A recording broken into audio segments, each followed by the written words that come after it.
Nag-aanyaya ng mga estudyante, nag-aanyaya ng mga estudyante. Ang unang sekta ng Star River Realm, ang Gujidao, ay nag-aanyaya ng mga estudyante.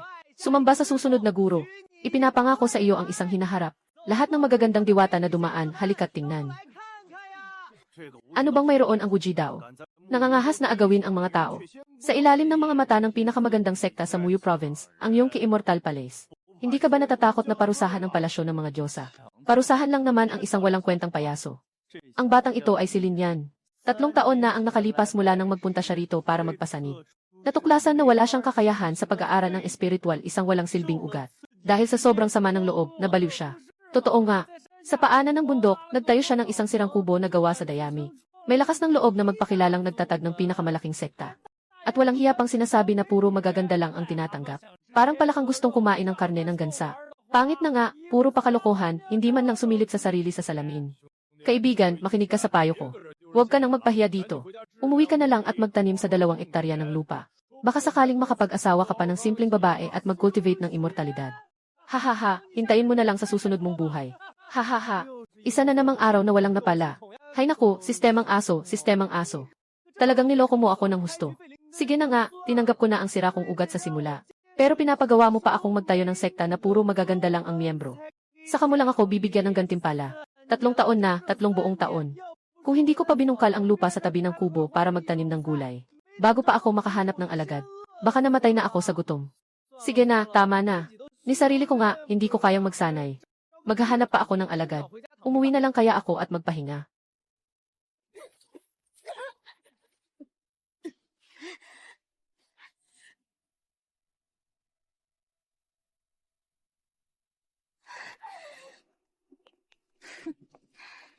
Napakagandang babae. May pag-asa na ang misyon ko. Walang hiya kayo. Ako ang nag-ubos ng yaman ng Xian Palace. Ngunit ang mga kayamanan na inialay ng pamilya King sa Xian Palace sa mga nakaraang taon ay higit pa sa 10 beses o 100 beses na ginamit ko. Ngayon na kami inasa gitna ng pagsubok. Kaya'y agad na nagbago ng ugali at hindi na ako kilala. Nagmamadali kang ipalayas ako. Sa ganitong paraan ng pag-atake, paano mo maipapakita ang dangal ng iyong Xian Palace? Nakuha mo na bang pag-usapan ang mga lumang bagay ni Kinyu? Kung ikaw pa rin ang 5 taong gulang na nag-aaral ng Ki, 0 taong gulang na nagtatayo ng pundasyon, 15 taong gulang na nagtagumpay sa rurok ng pundasyon, isang pambihirang henyo. Kahit na nawasak na ang pamilya King mo, ang mga Diyos ay ituturing kang kanilang ninuno. Hindi ka nila pababayaan. Pero ngayon, ano na? Ang landas ng mga Diyos ay mahaba. Napakaraming kakaiba. Ngunit hindi ko talaga narinig kailanman na may sinuman na ang kakayahan ay bumababa habang nag-aaral. Simula nang umabot ka sa 9 na antas ng pundasyon, ang antas ay tila nagsisimulang bumagsak.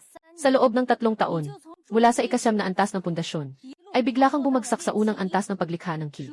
Sa ngayon, ikaw ay walang pagkakaiba sa basura sa lupa. Kahit nahayaan kang manatili sa, ano ang silbi kundi magpakita ng kahihiyan? Ano pa ang magagawa kundi mapahiya?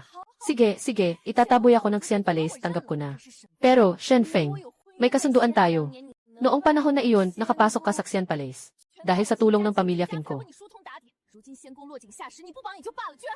At ngayon, nakipagsabuatan ka pa sa kanila para itaboy ako. Nawala na ba ang iyong konsensya? Kinye, huwag kang magpakaawa dito sa akin. Kayo, pamilya Kin, nagbigay sa akin ng mga yaman. Kayo, pamilya Kin, sinira ang mga yaman ko. Sila ang nagmamadaling magbigay. Kayo ang nagmamalupit sa sarili ninyo. Wala akong pakialam dyan. Shen Feng, humingi na ako ng kamay ni Wan Er sa iyo. Maging maingat ka at umalis ka na. Kung hindi, huwag mo akong sisihin kung magiging malupit ang aking kapangyarihan. Napakagandang palasyo ng mga Diyos.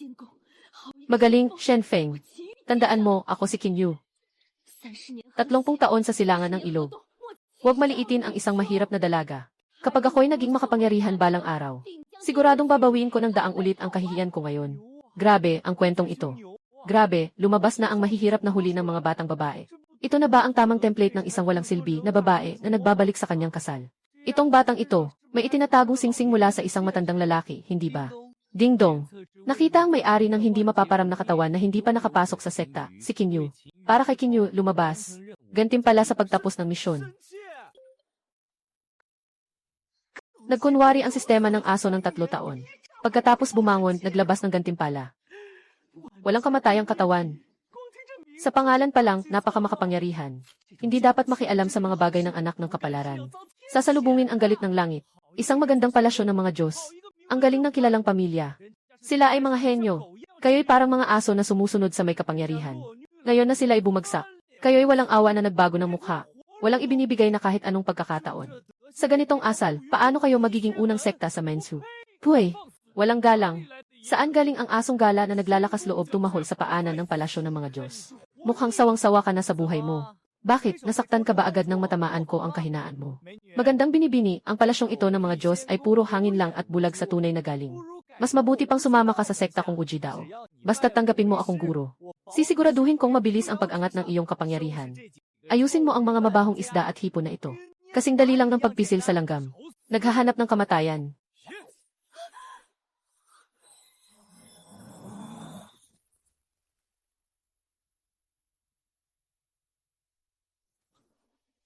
Ano, mukhang sawa ka na sa buhay.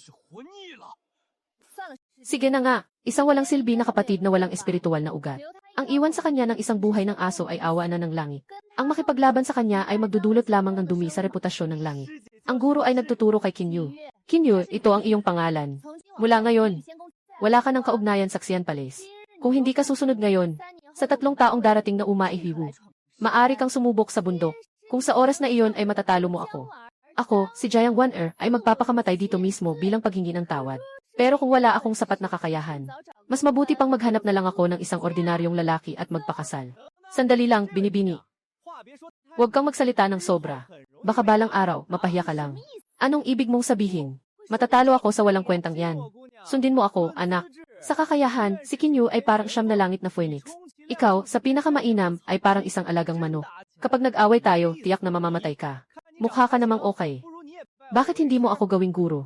Paano kita matutulungan na makaligtas sa panganib na ito? Paano mangyayari yon? Ate, tama na. Ang taong yan ay parang may sumpa. Dati, sinubukan ni Kuya una turuan siya ng leksyon. Pero siya rin ang napahama. Umalis na tayo. Buti na lang at gumana ang proteksyon ng sistem para sa mga baguhan. Kung hindi, matagal na tayong bugbog sarado. Miss, napag-isipan mo na ba ang alok ko? Maging guro kita. Ituturo ko sa iyo kung paano maghiganti. Dingdong, binabati ang host sa pagtanggap ng unang estudyante. Gantimpala para sa pagtatayo ng sekta. Ibinibigay ang prutas ng pagtatanong, mga pambihirang kagamitan, at ang langit at lupa na palayo. Siyam na pagliko ng kalikasan na pala. Antas ng pagsasanay ng host. Tumaas sa ikasyam na antas ng pagbubuo ng ki sa tahanan ng sekta. Buksan ang 3 taong walang talo na ganap na larangan. Bawal ang lahat ng kaaway na gumalaw. Guro, mukhang masyadong payak ang malaking bulwagan ng ating sekta. Ganito ang pinakamalaking sekta sa galaxy. Ay naku, kapag naging pinakamalaking sekta tayo, gagawa ako ng 100 talampakang purong gintong estatwa para sa iyo. Dito sa harap ng sekta, hayaan mong ang iyong pangunahing disipulo ay sambahin ng marami. Talagang salamat, guro. Magpakatutok ka muna sa paligid. Ako'y nagkaroon ng pagkakataon mula sa langit. Kailangan kong magretiro at magnilay-nilay. Pagsasanay sa ki, ikasyam na antas. Hahaha, ako'y nahirapan ng 3 taon. Sa wakas, nakapasok na ako sa landas ng Diyos. Likhang langit at lupa. Banal na bagay para sa pagtatanim. Binabago ang pagkabulok sa himala. Siyam na pagliko ng mundo, Diyos na kagamitan. Pinalalakas ang espiritu ng lupa. Ano bang klaseng bagay ito? Isang dakilang banal na kagamitan at pinapagamit mo sa akin para magtanim. At ito ang tanging prutas na makakapagpataas ng antas ng pagsasanay. Nakasulat dito na walang bisa ang Panginoon. Sistemang aso, niloloko mo ako. Guro, tulungan mo ako. May pumasok na tao. Sa wakas, nahuli din kita, magandang dilat. Matagal na tayong nakatakdang ikasal. Ni isang daliri mo, hindi ko pa nahawakan. Ngayon, ang iyong pamilya ay nawasak. Nawala ang aking kakayahan. Mas mabuti pang sumuko ka sa akin ngayon. Maging aking kasosyo sa pagsasanay. Maaari pa kitang bigyan ng pagkain. Si Shen Feng, ang walang kahihiyang hayop. Guro, iligtas mo ako. Ha. Sumigaw ka, pero sa loob ng 10 milya, wala ni anino ng multo. Kahit anong gawin mo, walang darating para iligtas ka. Dito sa aking teritoryo. Tinatanong ba ng aking disipulo ang pinuno ng sekta? Akala ko sino pa. Kaya pala ikaw, isang hangal na basura. Kinyu, alam mo ba kung anong klaseng guro ang pinili mo? Alam mo ba kung ano siya? Pinalayas siya ng palasyo ng mga Diyos 3 taon na ang nakalipas. Dito lang siya nagtayo ng kubo. Sabi niya magtatayo siya ng sariling sekta. Dati siyang paborito ng langit. Nagpasakop siya sa isang baliw na payaso bilang guro. Ha. Bagay na bagay talaga kayong dalawa. Totoo, isa lang talaga siyang ordinaryong tao. Talaga bang magpapahiya ako dito ngayon, inutil? Ngayong gabi, mag-enjoy ako. Kung matalino ka, umalis ka na agad, kung hindi. Kung hindi, ano? Kung hindi, mamamatay ka.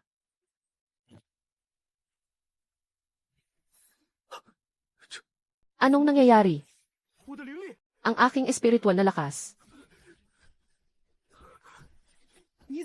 Ang galing mo talagang magpanggap, ano? Ikaw, inutil, naglakas loob kang saktan ako. Bawal suwayin ang kapangyarihan ng isang immortal. Papatayin kita. Mamatay ka na, ikaw na payaso. Gusto mong maging tanyag sa kasaysayan, ano? Bawal suwayin ang kapangyarihan ng isang immortal, ano?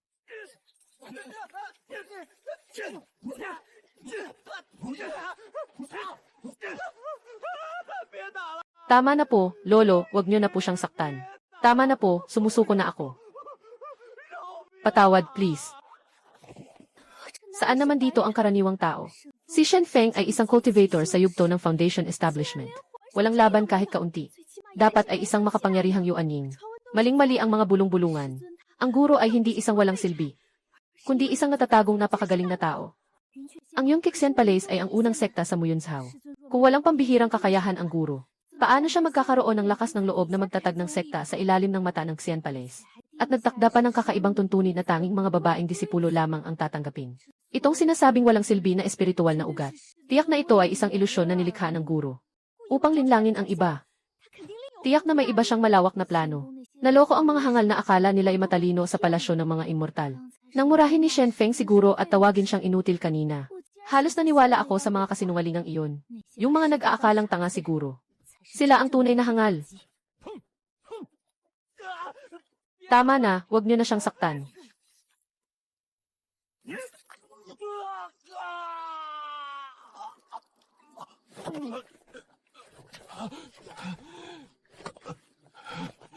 Bakit ganito ang aking espiritual na lakas?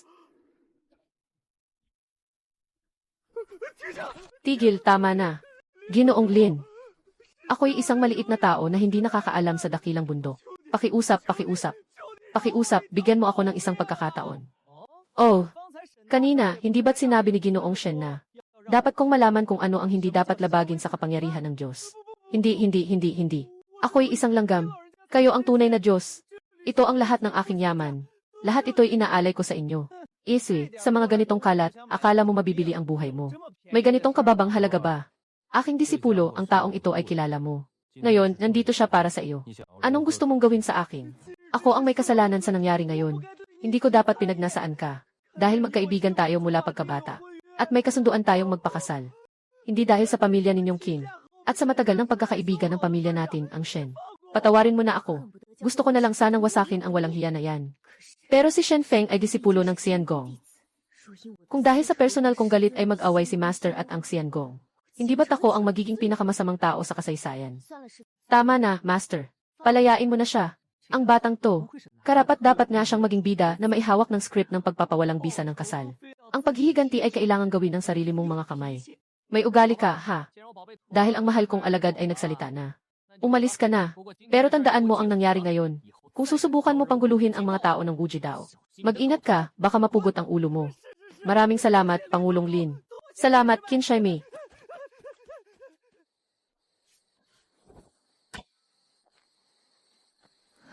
Pasensya na, guro, disipulo. Nakapagbigay ako ng abala sa inyo. Guro, disipulo. Walang silbi, nakapagbigay ako ng abala sa inyo. Bakit ka nakaluhod sa puti? Tumayo ka at makipag-usap. Guro, disipulo. Nabahala po kayo dahil sa akin ngayon.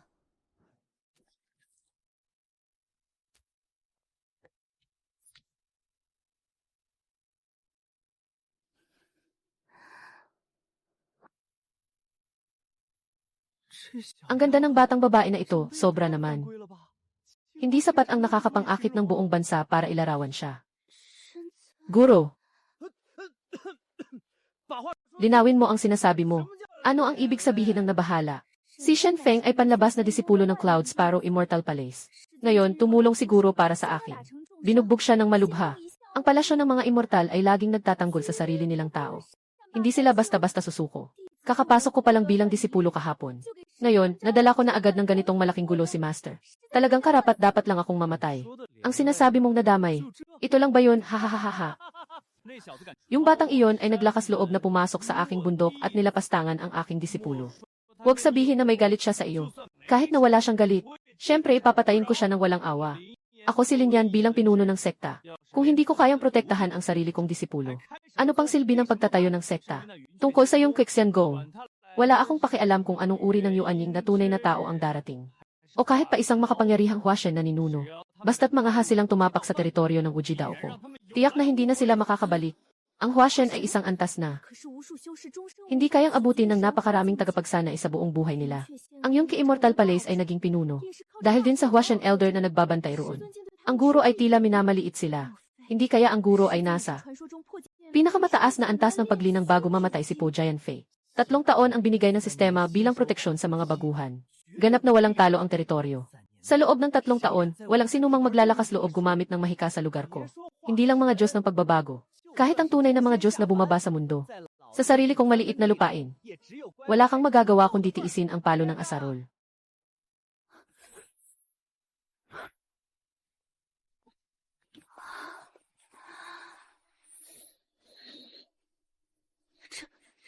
Ito ay isang espiritual na prutas na higit pa sa antas ng immortal. Noong ako'y nagtagumpay mula sa pag-ensayo patungo sa pundasyon, ibinuhos ng pamilya ang lahat ng yaman, para lang makuha ang isang buto ng immortal na espiritual na prutas. Dahil lang sa butong iyon, napabilis ang aking lakas ng napakabilis. Ngunit ngayon, ang mga espiritual na prutas na higit sa antas ng Diyos ay nagbubunga lamang tuwing 1,000 taon. Napakabihirang yaman na kayang baguhin ang kalikasan ng mundo. Hindi ko kayang tanggapin, guro. Ilang prutas lang na nakakapawi ng uhaw. Ano bang hindi ko kayang tanggapin? Marami akong ganitong prutas dito, anak. Maging masunurin ka sa hinaharap. Mag-aral kang mabuti. Kapag maganda ang ipinakita mo, bibigyan pa kita ng gantimpala. Hindi ito possible. Gaano nga ba talaga nakakatakot ang tunay na lakas ni Guro? Nagpapasalamat po ang alagad sa biyayang ibinigay ni Guro.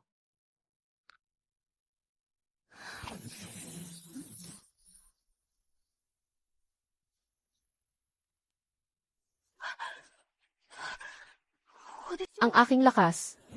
Unang antas ng pagsasanay, pangalawa, pangatlo. Hindi ito parang kumakain lang ng prutas. Parang nilulunok ko na ang isang napakalaking minahan ng espiritual na bato. Antas 9 ng pagpapalakas ng ki. Antas ng pagtatayo ng fundasyon, antas 1, antas 5, antas 9. Paano ito posible? Isang malubhang sakit ay naibalik sa dati ng ilang prutas. Ang mga espiritual na prutas ay talagang nakakatakot. Binabati kita, disipulo, sa iyong pagsisikap na makamit ang tagumpay. Gantimpala sa pagtatayo ng fundasyon, 5 prutas ng pagtatanong. Isang antas ng langit na teknik. Ang lakas ay tumaas pabalik sa ika-5 antas ng pagbuo ng pundasyon. Putangina, asok ang sistema. May sakit ka ba? Matagal nang alam ni Guro ang lahat ng ito. Siguro ay tunay na isang Diyos. Ang disipulo ay nasa ika-9 na antas ng pagbuo ng pundasyon. Siguro ay nasa ika-5 antas ng pagbuo ng pundasyon. Paano mo ako papagunwariin pa? Kahit papaano, natakpan ang aking salawal. Hindi na maaga. Magpapahinga na ako bilang iyong guro. Magpahinga ka na rin. Pagbangon bukas, ituturo ko sa iyo ang isang set ng teknik. Huwag mo akong bigin.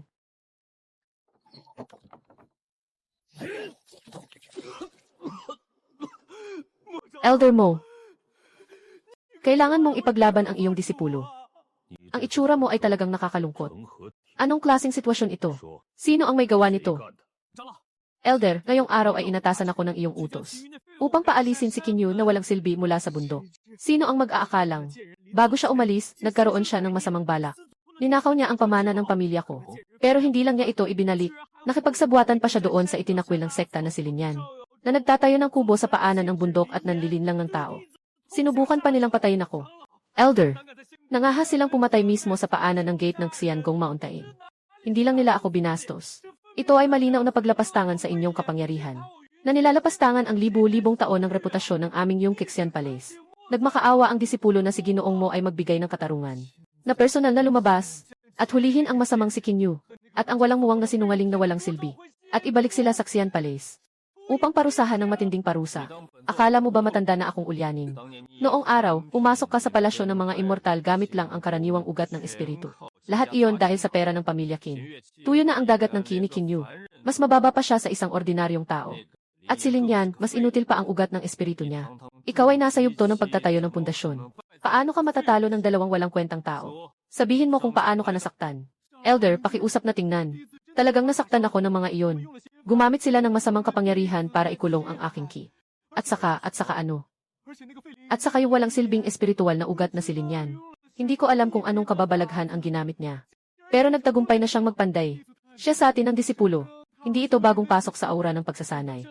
Sa halip, parang isang matandang halimaw na nakatago ng daang taon. Ngayon lang lumabas sa liwanag. Walang silbi ang espiritual na ugat, ito ay patay na ugat. Hindi ito maaaring mag-aral ng sinuman. Para siyang umabot sa ikasyam na antas ng pagsasanay. Talagang mas hindi ka panipaniwala pa kaysa sa pamumulaklak ng bakal na puno. Maliban kung ang batang ito ay may napakabihirang pagkakataon na makapagbago ng kapalaran. Nakaipit ako sa ikasyam na antas ng Yuanying sa loob ng maraming taon. Kung makakamit ko ang pagkakataong ito, maaabot ko ang yugto ng pagbabago ng Diyos. Ito ang rejuvenation pill. Maaayos ka sa loob ng 3 araw. Kapag gumaling ka, bantayan mo siya ng mabuti. Mga nangyari ngayon. Kung may sinuman na magbubulgar kahit kaunting impormasyon, aking kukunin ang iyong kaluluwa at palalayasin ka. Opo, ako po ay maingat. Ngunit sa araw na ito, ang aking malaking plano ay malapit ng makumpleto. Sa ngayon, wala akong kakayahang maghiwalay. Kung magtagumpay ito, ang mga benepisyo ay tiyak na hindi mas mababa sa pagtagos sa pagbabago ng diwa. Hayaan na lang na mabuhay pa ang batang iyon ng ilang araw.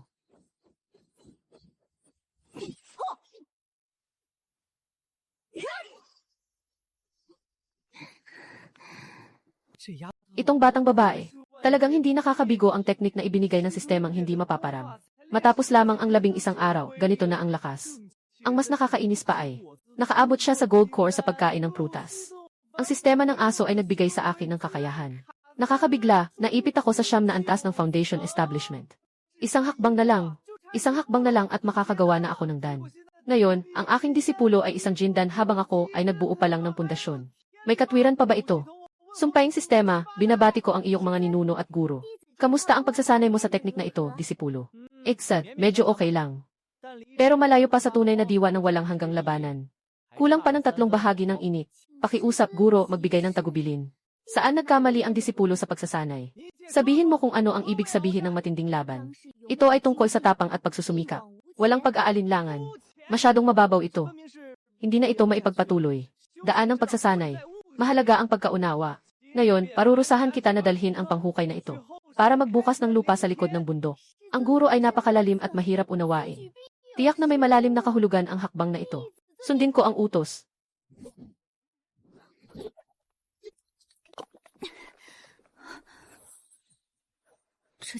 Ang presensya na ito ay mas mahiwaga pa kaysa sa mga Diyos na materyales. Ano bang antas ng isang walang hanggan na higante ang guro?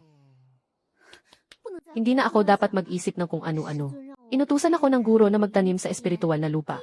Tiyak na ito ay para sanayin ang aking isipan. Ang walang hanggang estratehiya ng labanan ay nakatuon sa pakikidigma upang mapanatili ang digmaan. Kung ganoon, isasama ko ang estratehiya ng laban sa paraan ng pag-aararo. Unang estilo ng malupit na bundok.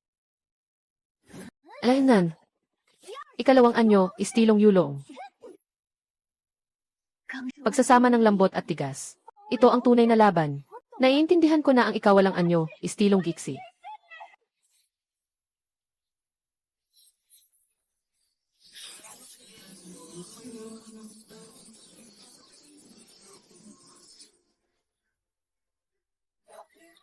Ay! Salamat sa guro sa pagbibigay ng walang kapantay na kaalaman at gabay.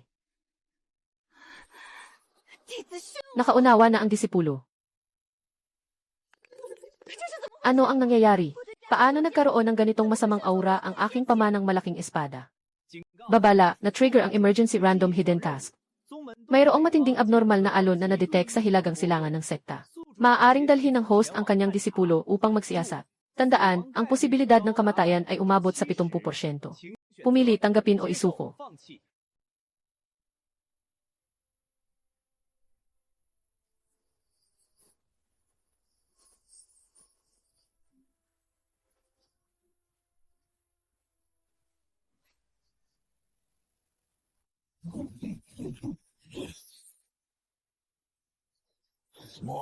Huwag mag-alala, kaibigan mo. May 9 na kulungan ng kaluluwa ng matandang tao. Hindi makakatakas ang batang ito.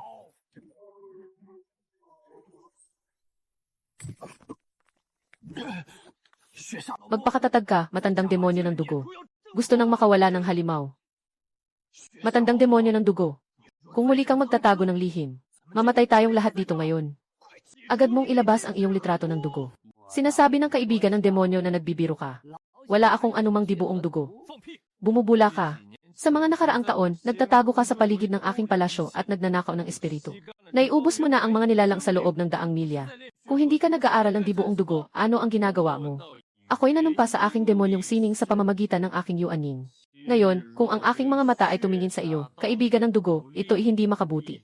Tiyak kang tatamaan ng paghihiganti ng langit. Ang demonyo sa puso ay sisira sa katawan. Ang yuaning ay mawawasak at mamamatay. Salamat mo daw sa iyong pagiging diretsyo. Ngayong araw, ipaglalaban ko na ang lahat. Itong matandang buto ko. Buksan mo ang Blood River map para sa akin. Mamatay ka na, hayop.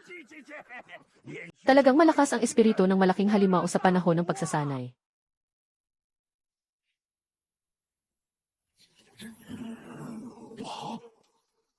Naku, ang aking pangunahing mahika na gamit.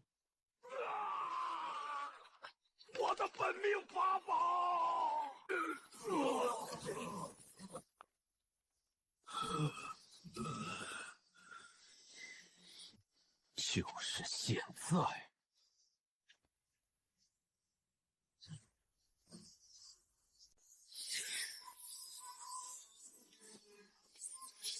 风。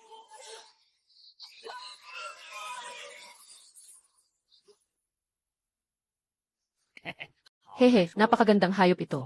Sa wakas, napasuko na si kaibigang mo. Para mapino ang hayop na ito. Pati ang aking pangunahing mahika na gamit, ang dugo ng luha, ay nasira. Nawala ang daan-daang taon ng pagsasanay ko.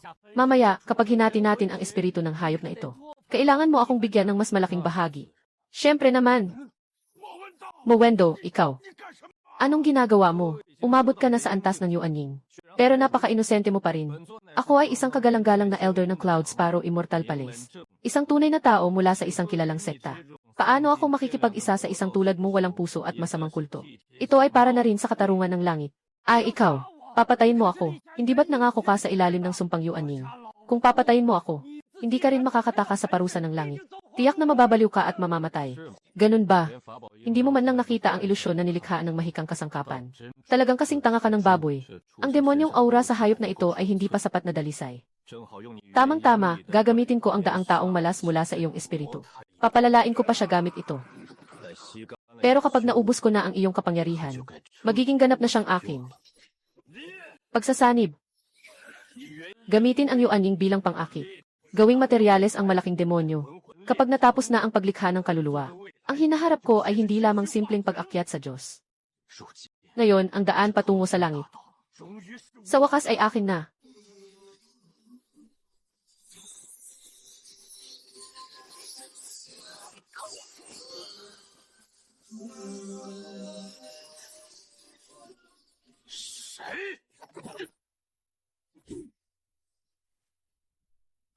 Ikaw. Kinyu, ikaw. Ang espiritual na lakas sa iyong katawan. Hindi ko akalaing nakapasok ka na sa antas ng Jindan. Paano ito nangyari? 15 araw pa lang ang nakalipas ng personal kong siya sa atin. Mula kay refining hanggang Jindan. Anong klaseng kahindik-hindik na talento ito? Ang bilis. Salamat sa biyaya mo, elder mo. Kung hindi mo ako pinalaya sa sekta, paano ko maibabalik ang lahat ng aking lakas? At isang iglap na naabot ang antas ng Jindan. Kung hindi dahil sa iyong kalupitan, walang Kinyu na katulad ko ngayon. Matagal na tayong hindi nagkita.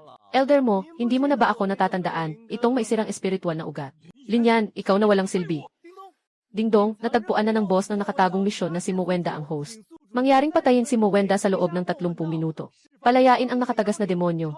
Kung hindi siya mapatay sa oras o kung mamatay ang host, tutukuyin na agad na nabigo ang misyon. Nagsisimula na ang countdown ngayon. Hindi ito possible. Hindi ba't sinabi ni Shen Feng na siya ay nasa ikasyam na antas ng key refinement?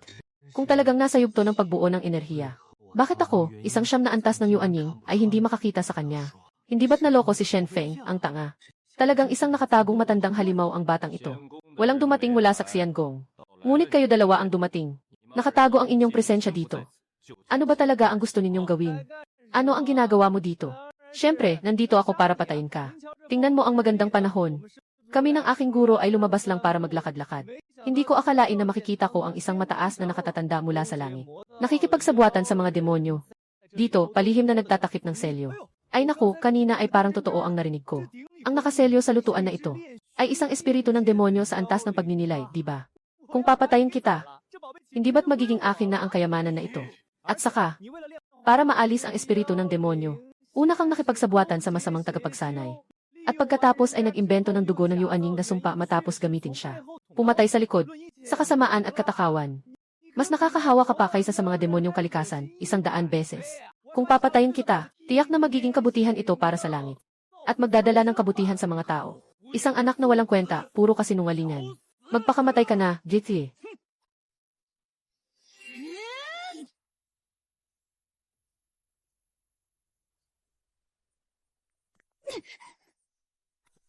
Ako ay nasa ikasyam na antas ng Yuanying. Kahit nakakalaban ko lang at nagamit ko ang maraming espiritual na lakas. At nagkaroon pa ng mga lihim na pinsala. Ngunit sa isang simpleng hampas ko, hindi ito kayang tiisin ng isang batang babae na bagong nagkakabuhol. Nakatulad niya, Elder Mo, ako at si Yuer ay may tuturing na mga kaibigan mo. Kahit na kailangan ng kumilos, hindi naman ito dahilan para maging sobrang kampante at magpakasira, di ba? O baka naman, dahil nahuli namin ang iyong walang hiya na kalokohan. Nagalit ka at nagmamadaling pumatay para magtakip. Sa araw na ito, tiyak na papahirapan kita. Yuer! Ngayon ay ituturo ko sa iyo ang mga katotohanan sa mundo ng mga Diyos. Ang mga kilalang tao na puno ng moral at prinsipyo ay hindi palaging tapat at matuwid. At ang mga tinatawag na masasamang espiritu ay hindi rin naman palaging mas masama kaysa sa kanila. Tulad ng ating nakikita ngayon, si Ginoong Mo ang matandang tagapayo. Sa panlabas, siya ay tila napakamoral. Ngunit sa katotohanan, siya ay mas masama pa kaysa sa isang masamang espiritu. Kapag makatagpo ka ng ganitong uri ng tao sa hinaharap, huwag kang magpaloko sa kanila. Natutunan ko po, mamatay sa kamangmangan.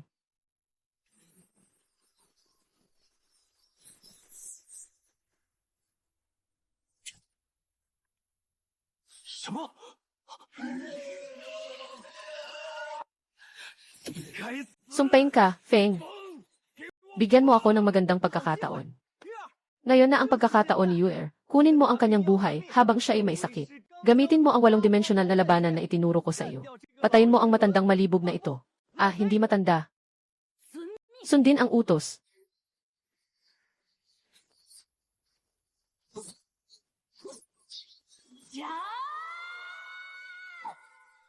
Sinabi ng sistema na ang mortality rate ng misyon ay umabot sa 70%.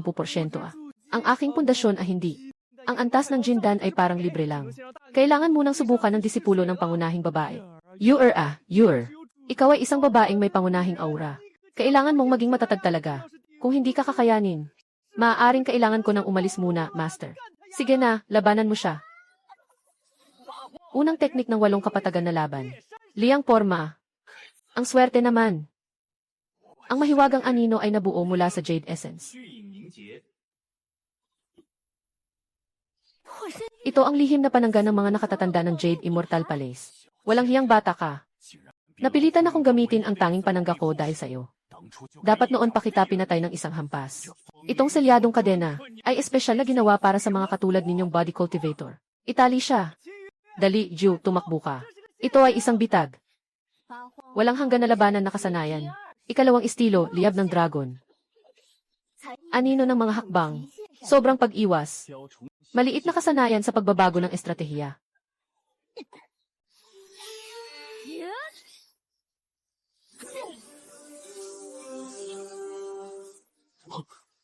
Isang simpleng gintong elixir ang naglakas loob na magpakita ng kayabangan sa harap ko.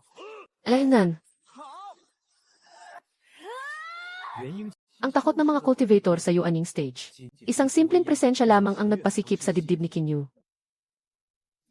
Ito ang kapangyarihan ng Yuanying stage. Isang pag-iisip nagiging anyo. Sa bawat galaw, kayang sirain ang langit at lupa.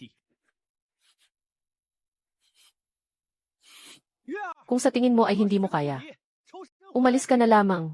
Huwag nang makipaglaban pa sa kanya.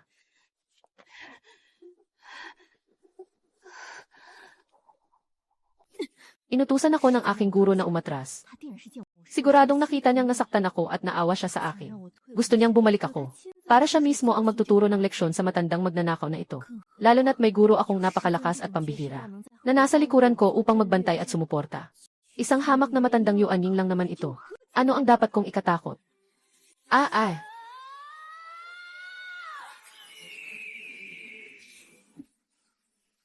Huwag mag-alala, guro.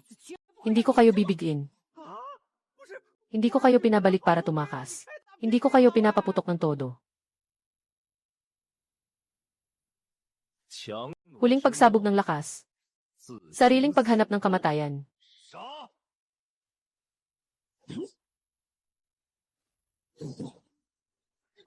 Ikalawang anyo ng walang hanggang digma.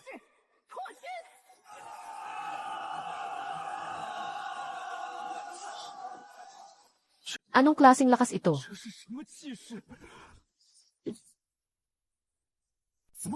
Paano posible ito? Ito ay isang mataas na antas ng kasanayan. Walang kapantay na digmaan ng walong hangin. Ang ganitong mataas na antas ng kasanayan ay napakalalim. Maging ang mga cultivator ng Yuanying ay mahirap itong matutunan. Ang batang ito ay isang baguhan lamang sa Golden Core Stage. Ang lakas ng espada na ito, malinaw na umabot na sa antas ng maliit na tagumpay. Isang simpleng antas ng Dan. Isang simpleng batang Jindan. Nakakapinsala sa akin. May 7% lakas ang aking katawan. Ang aking dugo ay kumikilos na parang lava. Kaya pala ito ang tunay na labanan ng walo at dako. Bumalik ka, matandang aso. Nakakainis.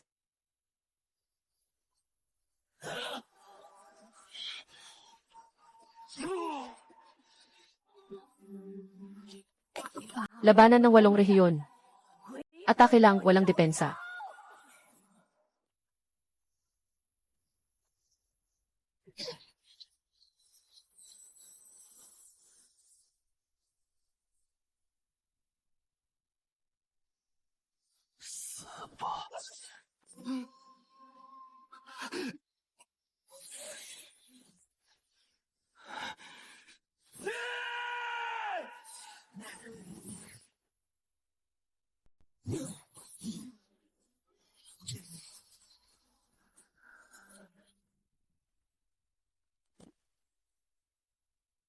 Ah!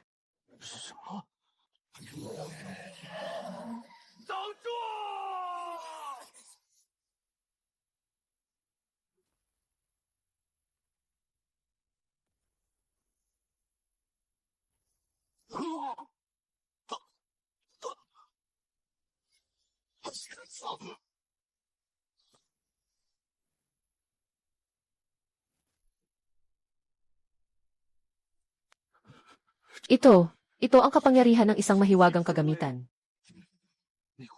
Ang espiritu ng Diyos na patuloy na nabubuhay. Hindi maaari, imposible talaga ito. Ito ang pinakamataas na banal na kagamitan, higit pa sa antas ng Diyos, papunta sa antas ng santo. Nagpapanggap na baboy para kainin ang tigre. Siyempre, nagpapanggap siya na baboy para kainin ang tigre. Sigurado akong siya ay isang matandang tagapagtago. Tapos na. Anong antas ng? Nakakatakot na halimaw ang na-involve ko,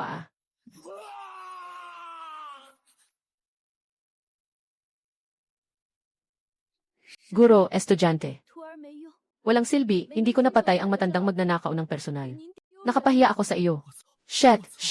Ako'y isang baguhan sa antas ng gintong elixir. Sa sobrang pagkabahala, basta na lang akong naghagis ng pang-uki.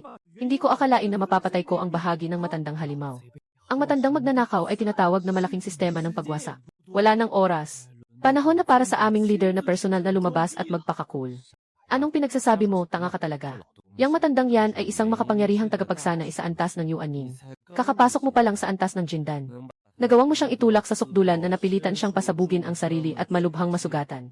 Napakagaling mo na roon.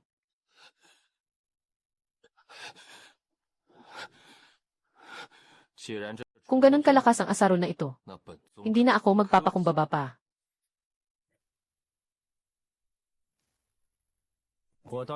Gusto kong makita kung ano pang kaya ng matandang asong ito na kalahati na lang ang buhay. Kaya mo pa bang tiisin ang ilang hampas ko?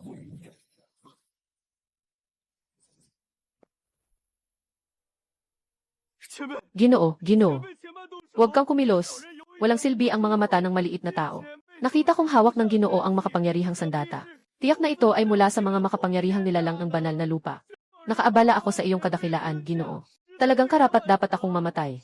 Mula pagkabata, nag-aral ang maliit na tao sa daan. Matagal na pagsasanay ng higit sa 100 taon ang nagbigay sa kanya ng ganitong antas ng Yuanying. Talagang hindi madaling makamit. Bagamat mahalaga ang mga espiritu ng demonyo na pinagsama sa loob ng palayok na ito. Para sa isang dakilang tao tulad ng inyong sarili. Ito'y tila dagdag lamang sa isang magandang bagay. Kaya't sana, sa ngalan ng hirap ng mga tao, patawarin ninyo ang buhay ng maliit na tao. Basta't pahalagahan mo, Ginoong nakatatanda. Handa akong agad na maglagay ng dugo ng Yuanying na sumpa. Mula ngayon, nais kong maging aso sa ilalim mo, Ginoong nakatatanda. Handa akong sumuong sa panganib. Isa na namang dugo ng Yuanying na sumpa. Aking mahal na matanda. Ang huli bang naniwala sa iyong dugo ng Yuanying na sumpa? Nakahiga ka pa dyan. Hindi pa nga lumalamig ang bangkay mo, di ba? At saka, matanda at pangit ka pa. Bakit pa kita gagawing alila ko? Nakakasuya kang tingnan. Ang sistema ko, tanging magagandang babae lang ang tinatanggap. Ikaw, matandang ugod-ugod, anong silbi mo? Lalo na't ang misyon ng sistema ay patayin ka. Kung hindi ka mamamatay, paano ako makakakuha ng gantimpala? Oh, senior, bakit mo nasabi yan? Ang ilusyon ng sumpang dugo ay kaya lang linlangin ang mga hangal na tulad ni Xue Xialao mo. Sa taglay mong napakataas na kapangyarihan. Kung may maglalakas loob na mandaya sa harap mo, madali mo lang silang mabubuking. Wala kang dapat ipag-alala. Alam kong ako'y mahina at hindi matalino.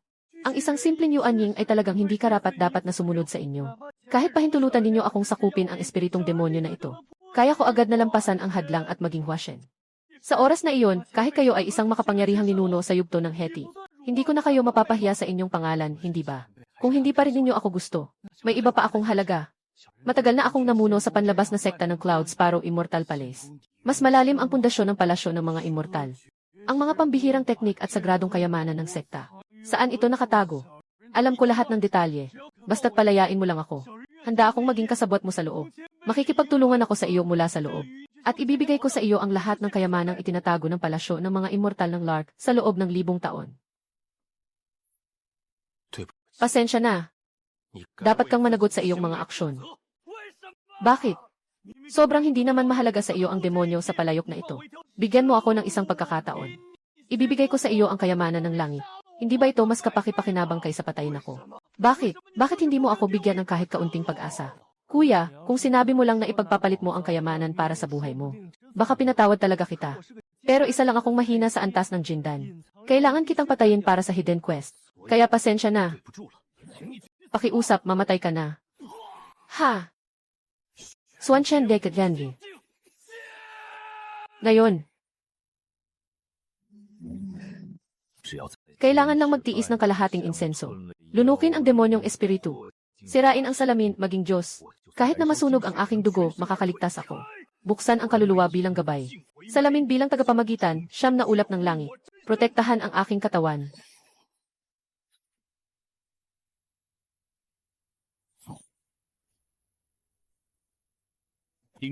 Dingdong, natukoy ang isang pambihirang protective formation. Grabe, dapat may 20 minuto pa ako. Diretso mo agad ginawang 1 minuto. Lintik na sistema, niloloko mo ba ako? Bahala na, laban na to. Basagin mo.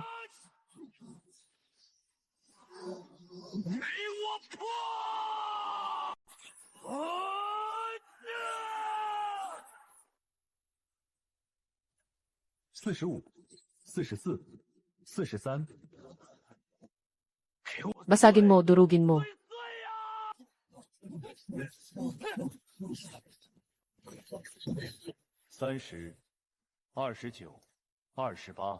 Putang ina. Itong baluti ba na to ay isang banal na bagay? Bakit hindi ko mabasag gamit ang aking mahiwagang sandata? Teka, ako'y nasa unang antas lang ng Jindan. Samantalang ang matandang ito ay nasa pinakatuktok ng Yuanying. Ang depensa ng banal na bagay na ito ay pinapalakas ng buhay ng isang Yuanying na halimaw. Kahit pa mahiwagang sandata, kung hawak ng isang mahina, hindi rin basta-basta mababasa. Ibinubuhos ng matandang aso ang lahat ng lakas niya. Pinipilit niyang pabilisin ang pagsanib ng espiritu ng halimaw. Wala na tayong magagawa, ilabas mo na ang ultimate mo. Tanggapin mo ang parusa, parusa.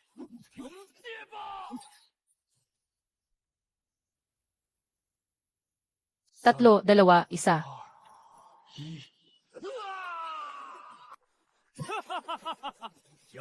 Nabuo na ang espiritu ng halimaw, ako na si Muwendao. Malapit ko nang maabot ang pagiging Diyos. Tapos na, nabigo ang misyon. Nako'y malapit nang mamatay. Sa huli, kulang pa rin ang kaunti. Nagpanggap ang aking guro ng matagal. Lahat ay naging walang kabuluhan. Ano bang nangyayari dito? Yung demonyo ay talagang naensayo ko na. Bakit ganito pa rin?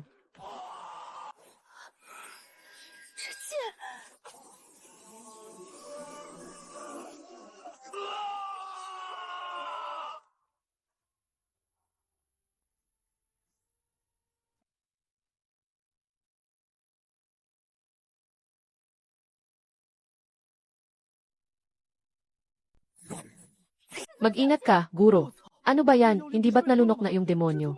Ano na namang sitwasyon to? Sistema. Kaya mo yan. Magsalita ka na at ipaliwanag.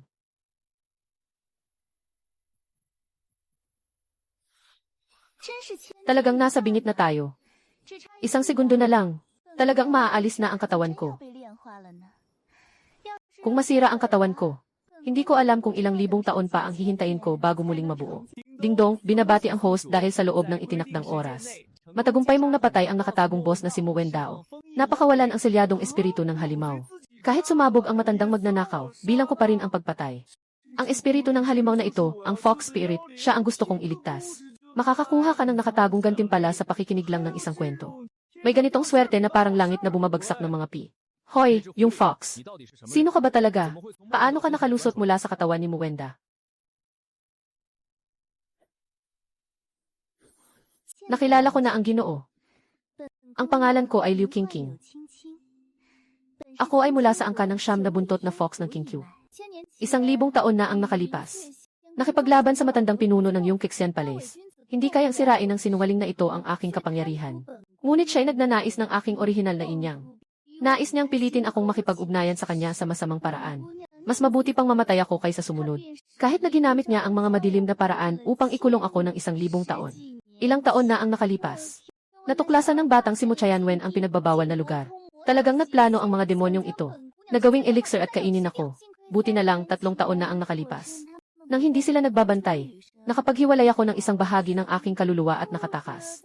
Naidikit ito sa malaking espada ng batang ito. Sa pamamagitan ng pagsipsip ng espiritu mula sa kanyang katawan. Nakasurvive ako ng bahagya. Kung hindi ganito, ngayon tiyak na mamamatay tayo. Hahaha, itong Yongkexen Palace. Talagang walang mabuting tao dito. Kaya nga sinasabi ko. Ayon sa sinasabi mo, itong 3 taon ay patuloy na nakatago sa aking kisi. Parang mga ood na sabik na sumisipsip ng aking espiritual na enerhiya. Ang pangunahing dahilan kung bakit bumaba ng bumaba ang antas ko, ay ikaw. Haha, syempre ako nga ang may gawa nito. Dati, masyado kang mahina. Kaya hindi mo ako napansin. Bukod pa rito, taglay mo ang katawan ng Immortal Divine Emperor. Ang katawan mo ay sumisipsip ng espiritual na lakas ng 10 beses kaysa sa ordinaryong tao. Kung iba ang tao, yung kaunting kahabag-habag na kapangyarihan, baka hindi pa kayang buhayin kahit isang piraso ng aking kaluluwa. Alam mo ba kung paano ko nalampasan ang 3 taon na ito? Bodong bata, kung hindi dahil sa iyong sinapit. Ngayon, mababa ka lang sa isang palaka sa ilalim ng balo ng Yongkexen Palace. Kung hindi ka bumagsak sa ilalim, paano ka nakatagpo ng ganitong kagaling na guro? At saka, kahit na makilala mo si Lin Langjun, nais ko sanang magbigay ng magandang kabayaran sa iyo pagkatapos kong muling maipanganak. Kaya nga, sinasabi ko, anuman ang mangyari, mas marami ang utang na loob natin sa isa't isa kaysa sa galit. Ayos na, Yuer. Kahit nakakainis ang sinabi ng lobo, may punto rin naman siya. Kung hindi dahil sa naranasan mong bumagsak sa pinakamababa, hindi sana tayo nagkakilala bilang guro at estudyante. Kung iisipin kaya tayo naging magguro mag-aaral, ay dahil din sa kanya. Kung hindi dahil sa lobo na iyon na sumipsip ng iyong espiritu, nasa palasyo ka pa rin bilang mataas na dalaga. Itong sira-sirang kubo ko, paano makakaakit ng isang napakalakas na pangunahing tauhan tulad mo? Ang aking disipulo ay umaasa sa kanya para makabangon. Makinig ka sa guro. Ngunit, isang bagay ang dapat paghiwalayin sa isa pa. Kahit na sinasabi mong mas malaki ang utang na loob kaysa sa galit, kailangan nating ayusin ang ating mga utang ngayon. Ano ang sinasabi ng Ginoo tungkol sa utang? Paano mo gustong kwentahin ito? Una, kung hindi kami ng aking guro naglaban ng buhay at kamatayan. Matagal ka nang naging elixir. Pangalawa, inalagaan ka niyo ng 3 taon gamit ang kanyang espiritu. Ibig sabihin, 2 beses ka naming iniligtas. Dahil iniligtas ka namin ng 2 beses. Ikaw na isang makapangyarihang halimaw sa antas ng Liansu. Dapat lang sigurong magbigay ka ng kahit kaunting kabayaran, hindi ba? Naipinid ako ng 1000 taon. Matagal lang nawala ang lahat ng aking mga gamit. Ngayon, wala na talaga akong anumang pag-aari. Wala akong maibibigay na magandang gantimpala sa iyo, Ginoo. Ngunit nananatili pa rin ang aking yuaning. Kung hindi mo ako tatanggihan, handa akong ipasa ito sa iyo, Ginoo. Napakahalaga ng yuaning ng mga babaeng Tianhu. Malaking tulong ito sa pagtaas ng kapangyarihan. Grabe. 2 buhay ko na, ni minsan di pa ako nakahawak ng kamay ng babae. Parang mas nakakakilig pa to kaysa sa mga magic treasure. Hoy, ikaw na walang hiya, mapanuksong lobo. Ang lakas ng loob mong akitin ang master ko sa harap ko.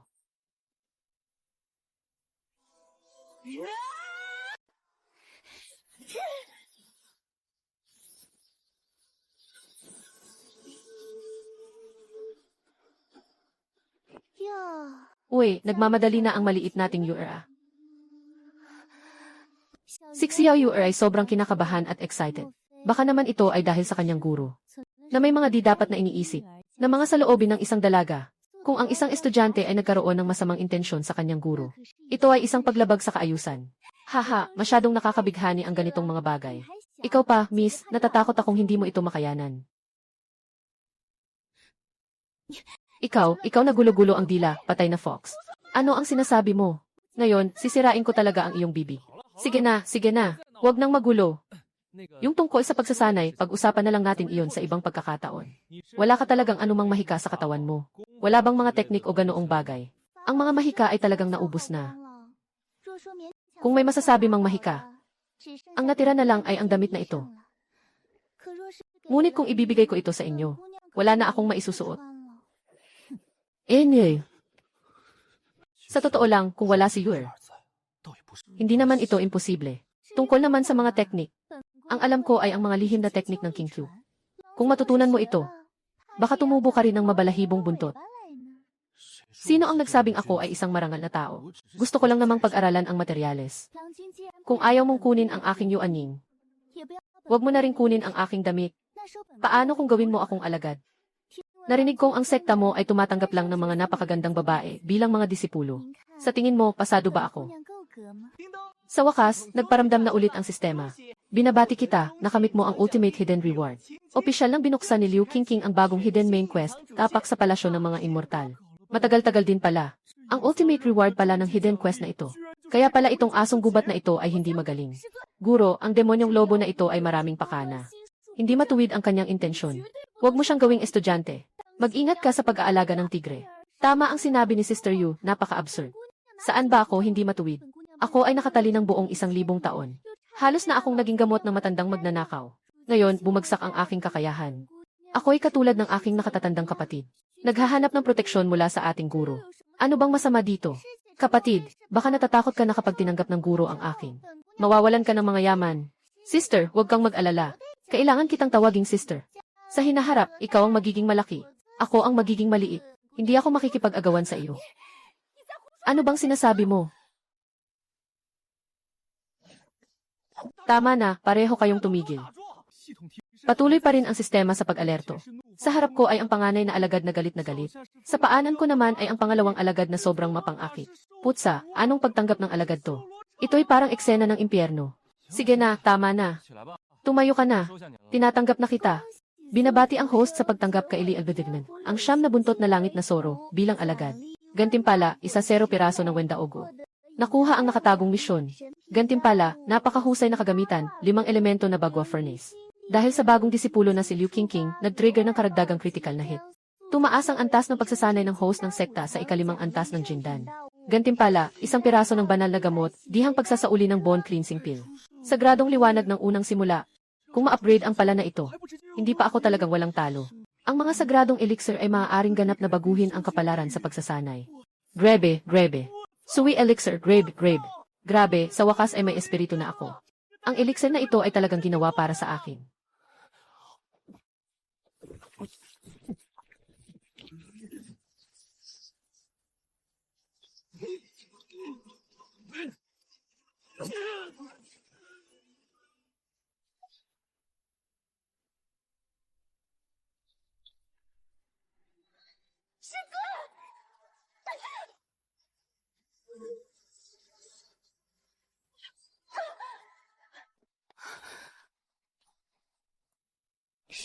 Ate, huwag magpanik. Mukhang may nakuha na kaalaman ang guro. Nasa proseso ng pagtagumpay. Totoo ba?